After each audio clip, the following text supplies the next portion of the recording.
utensils and equipment, you will need a bowl, a potato masher, a spatula, and of course your Instant Pot, 1 cup of water. You will need a 6-cup Bundt pan. This one comes from Amazon.ca. It's perfect for the Instant Pot, and I use it for both savory and sweet. You will also need a trivet to elevate your Bundt pan.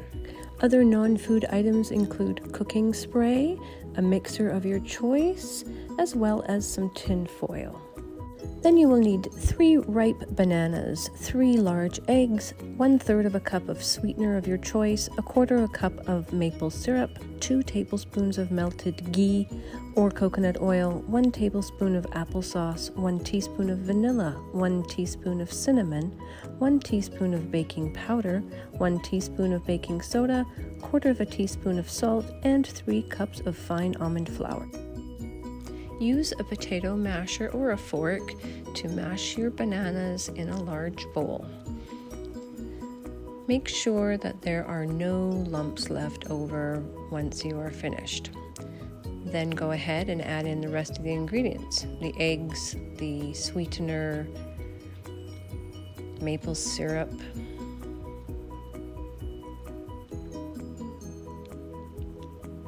the ghee or coconut oil, and the applesauce, as well as the vanilla, the cinnamon, baking powder, baking soda, and salt.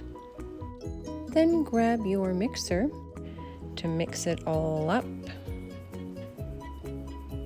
until it's just all combined.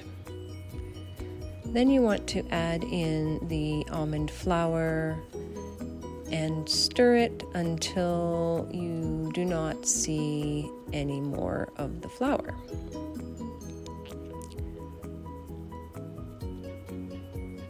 Once you've done that, grab your pan, which should be sprayed already, and pour it all in evenly around, and then you can tap it on the counter afterwards.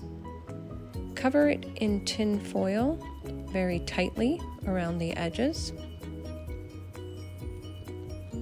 You can also spray the underside.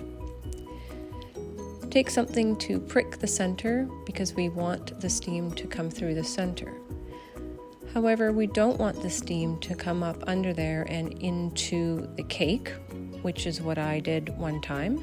So you're going to take some additional small pieces of tin foil and just pack them in and seal it around there so that if that comes up a little bit in the center, then it will not leak steam in there. Open your Instant Pot, pour in the 1 cup of water.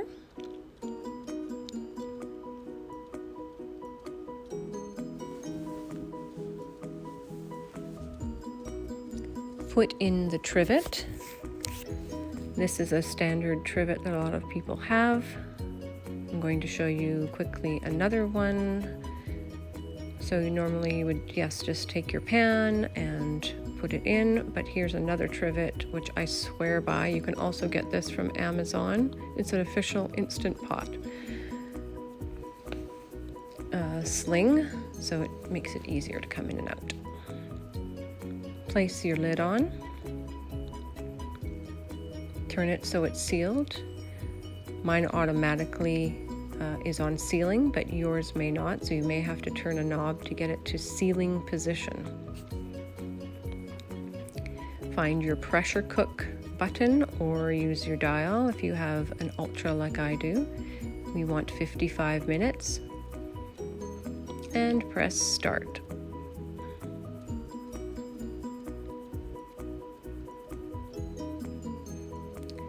You'll see that the button starts popping a little bit up and down, and it's a little sputtering water out of there, and as soon as it pops up, it will start a couple of minutes after that to count down the time.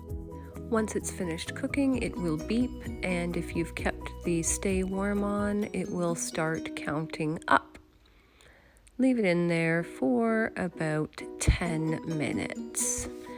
Once you're done the 10 minutes, Release the steam manually. Whatever's left there will come out, and you should see the little button on pop down. Open your lid away from you, so unless you want a really nice facial.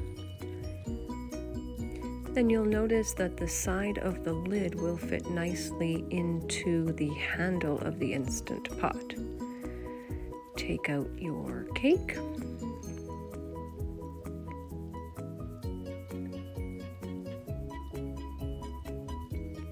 Press cancel on your Instant Pot if it's still warming.